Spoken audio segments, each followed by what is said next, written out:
Merhaba sevgili arkadaşlar, Bir Yumakla Gelenler YouTube kanalıma hoş geldiniz. Bugün sizlere bu önümde görmüş olduğunuz boyunluk atkı modelinin yapımını anlatmaya çalışacağım. Şöyle ortası trabzan şeklinde, kenarları da böyle fırfır şeklinde bir detayımız mevcut. Boyuna 2 kere doladım. Bu fırfır 2 katlı olmasının sebebi bu. O yüzden birazcık uzun çalıştım. 1 metre 70 santimlik bir ölçüm var. Öncelikle bu orta kısmını yapıyoruz. Uzunlamasını olarak yapıyoruz. Yani 1 metre 70 santimlik bir zincir çektim ve onun üzerine trabzanlar yaparak devam ettim. Sizlere anlatırken küçük bir parçada anlatacağım arkadaşlar. Çünkü videonun içerisinde çok uzun süreceği için böyle önceden hazırlayıp sizlere göstermek istedim. Dediğim gibi kaç ölçüde yapacaksanız, eğer daha küçük ölçüde yapmak istiyorsanız, mesela 1 metre 30 santimlik bir ölçüm olsun istiyorum diyorsanız 1 metre 30 santimlik bir zincir çekmeniz gerekiyor. Yani kaç santim yapacaksanız o kadar. Eğer 0-1 yaş aralığında yapacaksanız 80-90 santimlik bir zincir çekmeniz gerekiyor. İşte 1-3 yaş aralığında yapacaksanız 1 metre 20 santimlik 10 santimlik bir zincir çekmeniz gerekiyor. Ben yetişkin olarak çalıştım. 1 metre 70 santimlik bir zincir çekerek üzerinde çalıştım arkadaşlar. Şimdi beraberce yine yapacağız. İpim bir bebe yünüdür. Akrilik bir anti-peeling bir özelliğe sahip bir yündür arkadaşlar. Açıklama kısmına eklerim ne olduğunu. Bir yumak ip kullandım bu ölçülerde. Çok az kaldı diyebilirim. Bir yumak ipiniz olduğunda, 250 metrelik bir yumak ipiniz olduğunda bu atkıyı bu ölçülerde yapabileceksiniz. Tığ olarak da ipime uygun 7 numara 4 milimlik bir tığ kullandım. Şimdi isterseniz yapımına geçelim. Şöyle birazcık kenara alalım bunu. Evet, öncelikle zincir çekerek başlayacağız. Şöyle zincirimizi ben birazcık zincir çekiyorum. Çok sıkı zincirlerinizi çekmeyin. Bakın, çekiyorum, hiç sıkılaştırmıyorum. Çekiyorum, hiç sıkılaştırmıyorum. Çekiliyorum, hiç sıkılaştırmıyorum. Bu şekilde örüyoruz arkadaşlar. Ben böyle birazcık çekeyim. Dediğim gibi sizlerin ölçüsü kaç santim olacaksa o ölçüde zincir çekmeniz gerekiyor. Yani benim kadar yapacaksanız 1 metre 70 santimlik zincir çekmeniz gerekiyor arkadaşlar. Sanırım ben bunun için 250 zincir çektim. 1 metre 70 santim oldu. Onun da zincir sayısını vereyim. Ama herkesin eline aynı düşmeyebilir. O yüzden lütfen zincirinizi çektiğinizde ölçün. Sayıya odaklanmayın. O yüzden ölçü veriyorum sürekli. Evet, benim için bu kadar yeterli şu an için. Şimdi bunun üzerine trabzanlar gideceğiz. Şimdi trabzanlarımızı giderken de bakın şöyle tek kanatlarını alarak yapıyorum ki zincirim esnek bir yapıda olsun. Yani şöyle ilmeğime değil, bakın şöyle ilmeğimi değil, tek kanatlarını alıyorum. Buradan da 1, 2 ve 3. trabzanım, 3. zincirime işlemimi yapıyorum. Bakın tek kanat. Tek kanadından alıyorum şöyle. Tek kanadından alarak trabzanlarımızı yapıyoruz. İpimi doluyorum. Bakın tek kanadından alıyorum. Şöyle tek kanatlı olarak alıyoruz. Ve trabzanlar yapıyoruz. Trabzanlarımızı da yaparken yine çok sıkı örmemeye çalışın. Zaten tığımız kalın bir tığ. Böyle çok sıkı olmasın örgünüz. Böyle bunun üzerine trabzanlarla devam ediyorum. Siz çekmiş olduğunuz o uzunca zincirinizin üzeri dolana kadar bu işlemi yapın. Bir sıra trabzanla gidebilirsiniz. 2 sıra trabzan yapacaksınız arkadaşlar.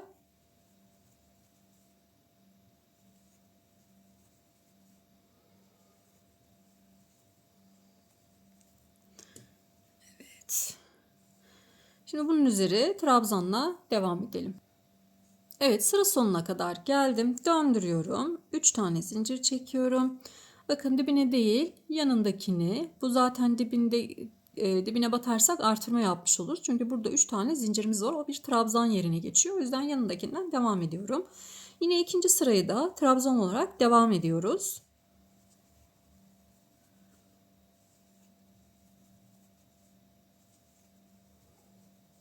İkili trabzan olarak. Buraları hızlı geçiyorum. Çünkü zaten sadece trabzan yapıyoruz arkadaşlar. Başka bir şey yok burada.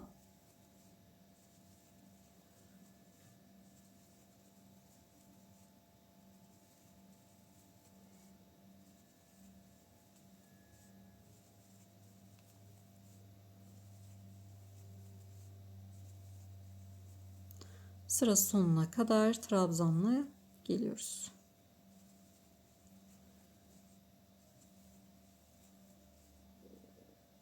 Bu sıradan sonra kenar fırfır kısmına geçeceğiz. Fırfırı nasıl oluşturduğumuzu göreceğiz. Eğer genişlik birazcık daha geniş olsun derseniz bir sıra daha trabzan sırası geçebilirsiniz arkadaşlar. Ama böyle benim gibi 2 kere dolayacaksanız eğer yeterli bir ölçü bence. Ama tabii siz bilirsiniz nasıl isterseniz. Eğer tek dolayacaksanız hani tek dolamak istiyorum, daha kısa yapacağım derseniz de yine bir sıra daha istiyorsanız trabzan geçebilirsiniz. Evet, şimdi sıra sonuna kadar geldim. Sıra sonundaki bu zincire de trabzan yapmayı unutmayalım. Çünkü o da bir tane trabzan orada arkadaşlar. Evet. Şimdi döndürüyorum. 1, 2 ve 3 zincir çektim. Yanındakine, bakın dibine değil, yine yanındakine bir tane trabzan yapıyorum. Bir zincir çekiyorum. Yine yanındakine bir tane trabzan yapıyorum. Bir zincir, yanındakine trabzan yapıyorum. Bir zincir, yanındakine trabzan yapıyorum. Bir zincir ve yanındaki ilmeğime trabzan yapıyorum. Hep aralarda bir tane zincir olacak arkadaşlar.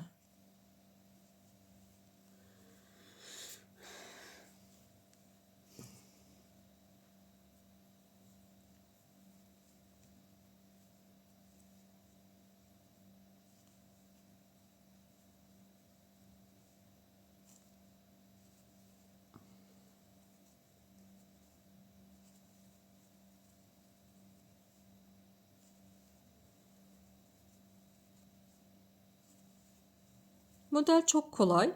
Böyle 2-3 saatte hemen oturduğunuzda bitirebileceğiniz bir model.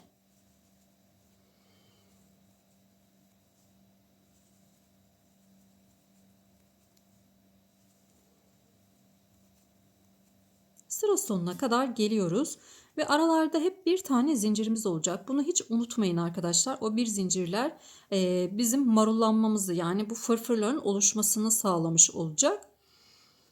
O yüzden onu unutmayalım.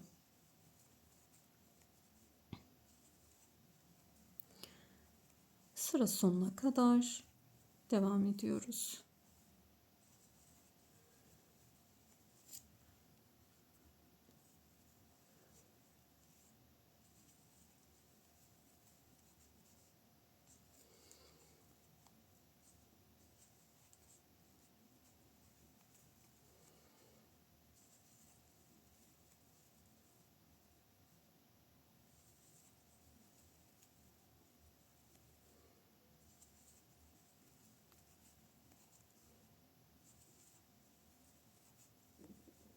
Sondaki zincirimizi de yapıyoruz.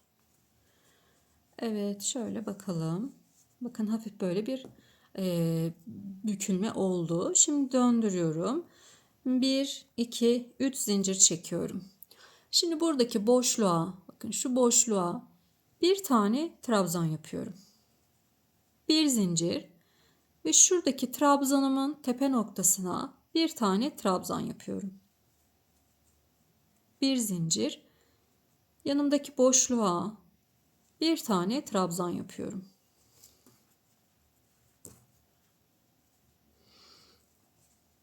Bir zincir ve trabzanın tepesine de yine bir tane trabzan yapıyorum.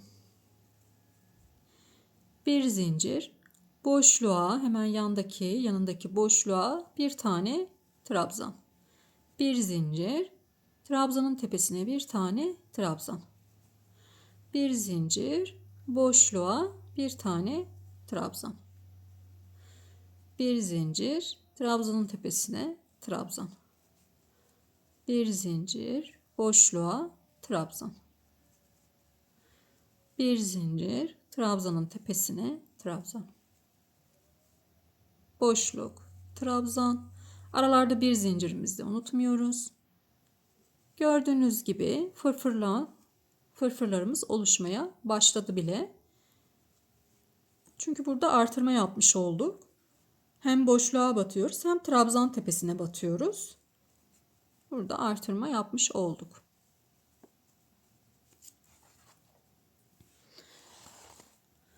İleride takılınca aralardaki bir zincirleri hiç unutmayalım arkadaşlar. Bir zincir, boşluğa trabzan. Bir zincir, trabzanın tepesine trabzan.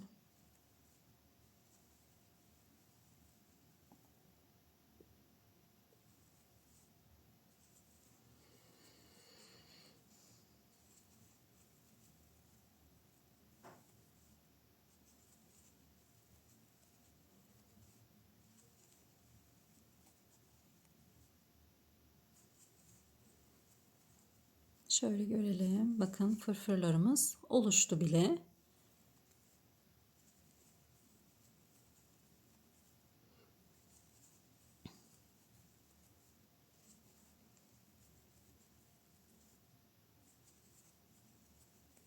Bu sıra sonuna kadar gelelim. Evet, sıra sonuna kadar geldim. Bakın burada bir tane zincirim vardı. Hemen oradaki boşluğa da bir tane yapıyorum. Bir zincir çekmeyi unutmuşum. Bir zincir çekiyoruz. Boşluğa da yapıyorum. Ve bir zincir buradaki zincirime de batıyorum. Evet, bakın fırfırımız şöyle oluştu bile, gayet şık, güzel. Ve son sıradayız. Şimdi 1 2 3 tane zincir çekiyorum. Şimdi buradaki her bir tepenin üzerine batacağız arkadaşlar. Artırma yapmıyorum bu sırada. Buradaki trabzanımın tepesinin üzerine trabzan yapıyorum. Bir zincirimi çekiyorum yine. Buradaki bu trabzanımın tepesine yine trabzan yapıyorum. Trabzanımın tepesine yine trabzan yapıyorum. Yani burada ara boşluklara trabzan yapmıyoruz. Yine bir zincir çekiyorum. Buradaki trabzanımın üzerine trabzan yapıyorum. Bir zincir ve yine trabzanımın üzerine trabzan yapıyorum. Sırayı bu şekilde tamamlayacağız.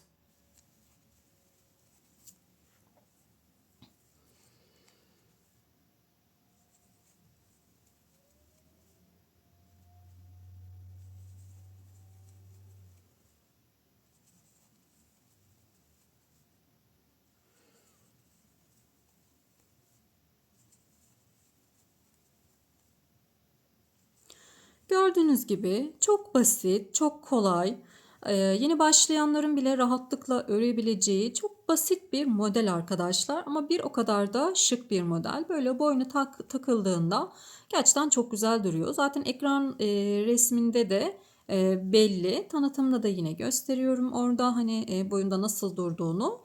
E, Yani ben çok beğendim modeli. Hani kendim için yaptım, kendim kullanacağım. Çok şık, çok güzel bir, basitçe bir model. İstediğiniz renklerde çalışabilirsiniz modeli. Nasıl arzu ederseniz kombininize uygun, kıyafetinize uygun çalışabilirsiniz.